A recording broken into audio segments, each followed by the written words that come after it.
بسم اللہ الرحمن الرحیم، السلام علیکم۔ جس فیصلے کا حسن ایوب جیسے صحافیوں کو پتا تھا، جس فیصلے کا عوام کو بھی پتا چل چکا تھا کہ جس طرح آئینی بینچ حکومت نے خود اپنی مرضی کا بنایا ہے، سب کو پتا تھا کہ یہی ہونا ہے۔ تحریک انصاف سے مخصوص نشستیں چھین کر نون لیگ، پیپلز پارٹی، حتیٰ کہ جے یو آئی اور دیگر میں بانٹ دی گئیں۔ اب آپ یہ اندازہ لگائیے کہ جو الیکشن کمیشن 10 مہینے تک عمل درآمد نہیں کر رہا تھا سپریم کورٹ کے فیصلے پر، اب وہ فوری طور پر پیر کے دن ہی آپ دیکھیے گا کہ یہ مخصوص نشستیں اس طرح سے بانٹ دیں گے۔ حال یہ ہے کہ جن کی ڈائریکٹ نشستیں، براہ راست جنرل سیٹیں اتنی نہیں تھیں، ان کو مخصوص نشستیں اس سے زیادہ مل جائیں گی، جبکہ آئین میں یہ درج ہے کہ پرپورشنیٹ ہوگا۔ یہ ایک نیا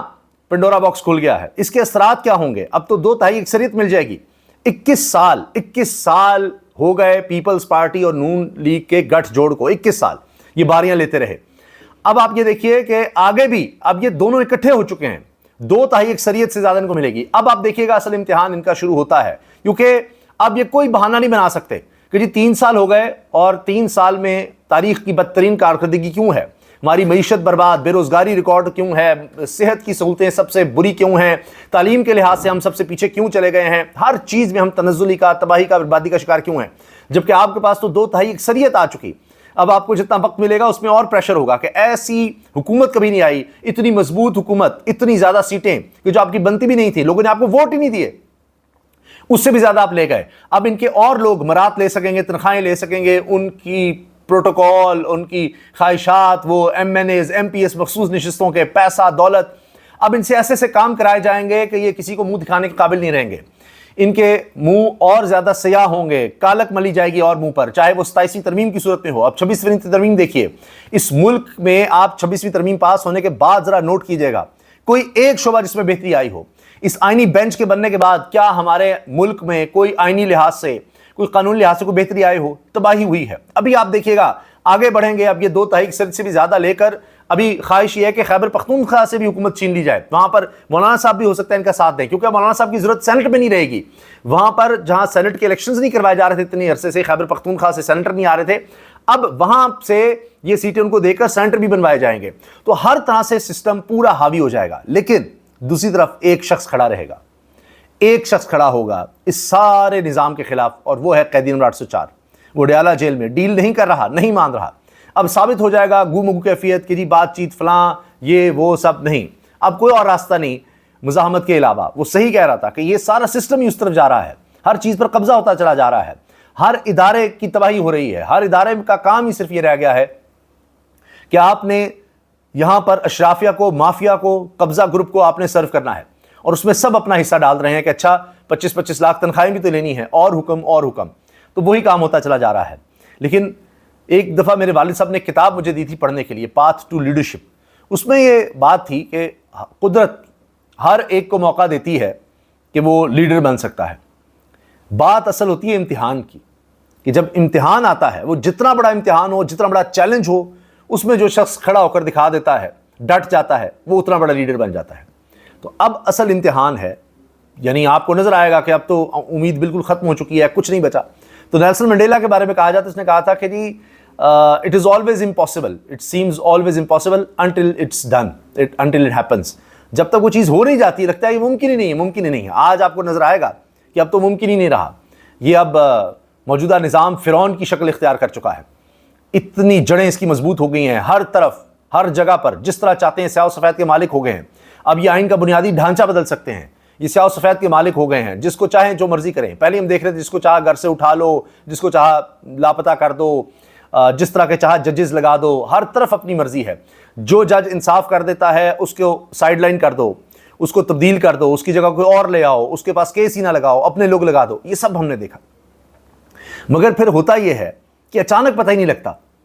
دنیا کی تاریخ اس سے بڑی پڑی ہے کہ جب طاقت بڑھتی چلی جاتی ہے تو اس کا نشہ اتنا زیادہ بڑھتا ہے، پھر اس سے مزہ نہیں آتا، پھر آپ اور طاقت کے پیچھے جاتے ہیں۔ اب یہ آپ کا خیال ہے 2/3 اکثریت سے یا اس سے زیادہ ان کو مل جائے گا، یہ خوش ہو جائیں گے، کل کو خیبر پختونخوا کی گورنمنٹ لے کر بھی یہ اطمینان میں آ جائیں گے کہ اب ہم نے سارا کنٹرول حاصل کر لیا ہے، سب کچھ ہمارے پاس مل گیا۔ نہیں، ایسا نہیں ہوتا، یہ اور زیادہ ہوس کا شکار ہوں گے، یہ نظام اور زیادہ خونخوار ہونے کی کوشش کرے گا، اور زیادہ تشدد اور جبر کرنے کی کوشش کرے گا، اور پھر ایک وقت آئے گا کہ یہ پتہ ہی نہیں چلے گا کس طرح سے دھڑام سے گر گیا۔ دیکھیے فیصل واڈا صاحب نے کہا میں تو 1.5 سال سے کہہ رہا تھا کہ میری 95% پیشگوئیاں درست ثابت ہوتی ہیں، کسی صورت تحریک انصاف کو مل ہی نہیں سکتی تھیں۔ حسن ایوب صاحب نے فیصلہ آنے سے پہلے کہہ دیا تھا، یار پہ بیٹھ کر باتیں کرتے ہیں کہ جی یہ ساری تحریک انصاف سے سیٹیں لی جائیں گی اور یہ نون لیگ پیپلز پارٹی ان کو سب کو ملیں گی۔ یعنی آئین میں پروپورشنیٹ کا لفظ ہے، جو جتنی سیٹیں جیتے گا جنرل سیٹیں، اس حساب سے خاص مقدار میں اس کو مخصوص نشستیں عورتوں کی اور اقلیت کی دی جائیں گی۔ اب ان کو ان کے حیثیت سے زیادہ کیسے مل جائیں گی؟ اتنی ان کے پاس، ان پارٹیز کے پاس جنرل سیٹیں نہیں ہیں مختلف جگہوں پر جو ان کو مخصوص نشستیں مل جائیں گی۔ یہ دنیا میں نہیں ہوا، پاکستان پہلی دفعہ ہو رہا ہے اور بڑا اچھا ہو رہا ہے جی، اس لحاظ سے کہ سب کی آنکھیں کھلیں گی۔ حامد میر صاحب کہتے ہیں کہ فیصلہ تاریخ میں یاد رکھا جاتا ہے، تاریخ کی عدالت میں مخصوص نشستوں کے فیصلے کو اچھے الفاظ میں یاد نہیں کیا جائے گا۔ ججز اگر اس فیصلے کے حوالے سے عوامی رائے معلوم کرنا چاہتے ہیں تو باہر آ کر پوچھ لیں، تو بچے کو پتا تھا کہ یہی فیصلہ آئے گا۔ حامد میر صاحب یہ کہہ رہے ہیں، کہتے ہیں میں توہین عدالت نہیں کرنا چاہتا، یہی فیصلہ آنا ہے۔ کچھ اسی طرح کے خیالات کا اظہار شاہ زیب خانزادہ نے بھی کیا ہے۔ حسنات ملک صاحب نے مطیع اللہ جان سے بات کرتے ہوئے، یہ وہ لوگ ہیں جو سب سے سینئر رپورٹر ہیں، میں اس لیے حسنات ملک مطیع اللہ جان کا ذکر کر رہا ہوں، وہ کہتے ہیں کہ یہ تحریک انصاف کے ساتھ نہیں ہوا، یہ ڈاکہ، یہ چوری، یہ ظلم تو عوام کے ساتھ ہوا ہے، ان کے ووٹ پر ڈاکہ پڑا ہے، انہوں نے ووٹ کسی کو دیا، لوگ کسی کے چنے گئے۔ یعنی جو چیز 8 فروری کو ہوئی تھی، اب سپریم کورٹ سے اس پر مہر بھی لگ گئی ہے آئینی بینچ کے ذریعے کہ صرف وہی نہیں کہ آپ کے ووٹ اس طرح سے کاؤنٹ نہیں ہوئے، فارم 47 کی حکومت بنائی، اب وہ جو اس کے ذریعے بھی جو لوگ آئے تھے اس سے بھی زیادہ ان کو ہم نے وہ دے دیا ہے، سیٹیں دے دی ہیں یہاں سے بھی۔ یعنی اب الیکشن کمیشن کے بارے میں سن لیجیے، چیف الیکشن کمشنر کی اہلیہ کو یہ ساتھ ہی 22واں گریڈ بھی مل گیا ہے، تو ابھی دیکھیے گا اس پر بہت تیزی سے عمل بھی ہوگا، وہ سرکاری افسر ہیں، تو آنے والے دنوں میں آپ کو بڑی تیزی سے چیزیں بدلتی نظر آئیں گی، اور یہ جب پوری طرح قابض ہو جائیں گے تو پھر آپ کو نظر آئے گا کہ جی ہاں یہ عمران خان صحیح کہتا تھا، وہ درست تھا، وہ اکیلا کھڑا رہا، اکیلا ڈٹا رہا۔ تو اب آپ دیکھیے کہ تاریخ میں نہیں ملتا اس طرح سے کبھی اتنا کہ ایک نظام اتنا حاوی ہو گیا ہو۔ اب ان سے ایسے کام کروائے جائیں گے، آپ دیکھیے گا جس طرح سے مثال کے طور پر ابھی انہوں نے ڈونلڈ ٹرمپ کو نوبل پرائز کے لیے نامزد کیا، تو ابھی اور بڑے کام ہوں گے۔ اور یہ کوئی ایسے نہیں کہ میں کوئی نجومی ہوں، میں پشکل کر رہا ہوں، کیونکہ تاریخ یہ بتاتی ہے کہ جب آپ غاصب ہوں گے، آپ عوام کی منشا کے بغیر بددیانتی کر کے چوری ڈاکے سے آپ گورنمنٹ بنائیں گے، اور اسی طرح سے ڈاکہ مار کر آپ لوگوں کی جو ان کا حق تھا وہ آپ چھینیں گے اور وہ لیں گے، تو آپ غلط فیصلے کریں گے، کیونکہ آپ کے اندر اتنا تکبر آ جائے گا، اتنا غرور آ جائے گا کہ اب آپ کو کوئی کچھ نہیں کہہ سکتا، سب ٹھیک، تو آپ سے پھر لامحالہ غلط فیصلے ہوں گے، کیونکہ آپ کو چیلنج کرنے والا کوئی نہیں ہوگا۔ یہ جبلت ہے، جب آپ کے سامنے کوئی چیلنج نہیں ہوتا، آپ کو کہنے نہیں اس کے یہ اثرات ہو سکتے ہو، نہیں، آپ نے سوچا، آپ نے کہا یہ بس فیصلہ میں نے کر دیا، ہاں ٹھیک ہے، مجھے ٹھیک لگ رہا ہے، بس کر دو، کوئی روکنے والا نہیں، کوئی پوچھنے والا نہیں، کوئی قاضی نہیں، کوئی اور ادارہ نہیں، کوئی کچھ نہیں بچا، جو آپ چاہیں گے وہی ہوگا، کوئی اپوزیشن نہیں ہے، کوئی روکنے والا نہیں، کوئی میڈیا نہیں ہے،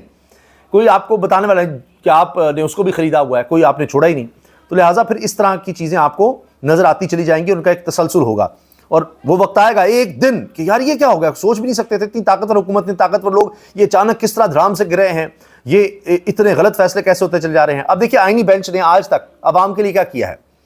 ایک تو ملٹری کورٹس کیس، اس میں انہوں نے کہا جی ان کا ٹرائل ٹھیک ہے۔ ججز تبادلہ کیس آیا، انہوں نے کہا جی بالکل صحیح تبادلے، سب کچھ ٹھیک ہے۔ مخصوص نشستوں کا کیس انہوں نے کہا یہ جی ان سے تحریک انصاف سے چھین لی۔ تو اب آپ یہ دیکھیے کہ یہ سب کچھ ہوتا چلا جا رہا ہے، اور یہ اس کا ہمیں تسلسل ابھی آگے نظر آئے گا۔ اور ابھی تو آپ دیکھیے گا کہ ایسے ایسے فیصلے ہوں گے کہ سر پکڑ کے لوگ بیٹھ جائیں گے۔ 13 جنوری کے بعد 27 جون عدلیہ کی تاریخ میں سیاہ ترین دن، جب عوام کو حق نمائندگی سے محروم کر دیا گیا۔ ثاقب بشیر، یہ رپورٹرز کے سربراہ بھی رہے، یہ بھی کہہ رہے ہیں یہ بدترین، یعنی پہلے بلہ چھیننا اور اب اس کا تسلسل ہے، اب سیٹیں چھین لینا،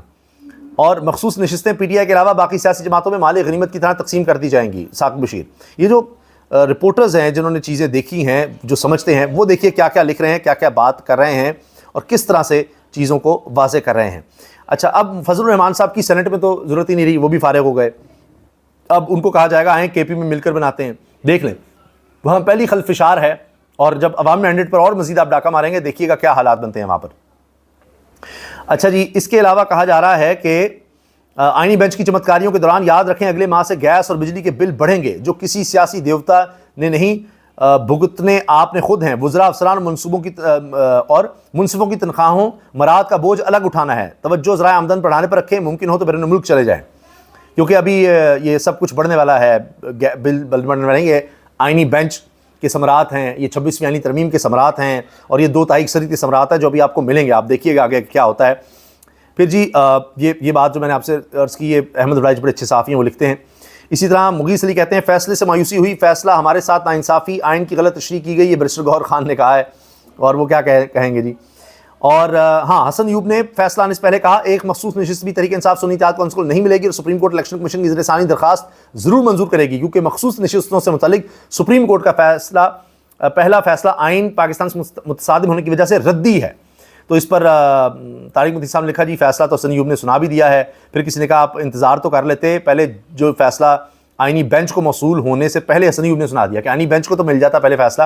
آپ نے ان سے بھی پہلے خود سنا دیا، آئینی بینچ والوں کو ابھی ملا نہیں بیچاروں کو۔ اچھا، اس کے علاوہ جناب اب یہ کہا جا رہا ہے کہ